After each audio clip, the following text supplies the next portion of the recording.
Anna també. I Aurora Vicentini és aquesta jove compositora de 17 anys que ha obtingut aquest any passat la beca Josep Maria Bernat per dedicar-se a tocar el flabiol una temporada.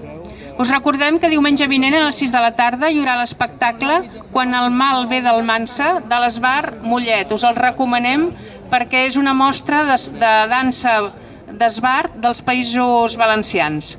Bé, doncs continuem amb la Cobla del Baix Llobregat i la sardana Quina amistat d'Aurora Vicentini, aquesta jove compositora de 17 anys. Gràcies.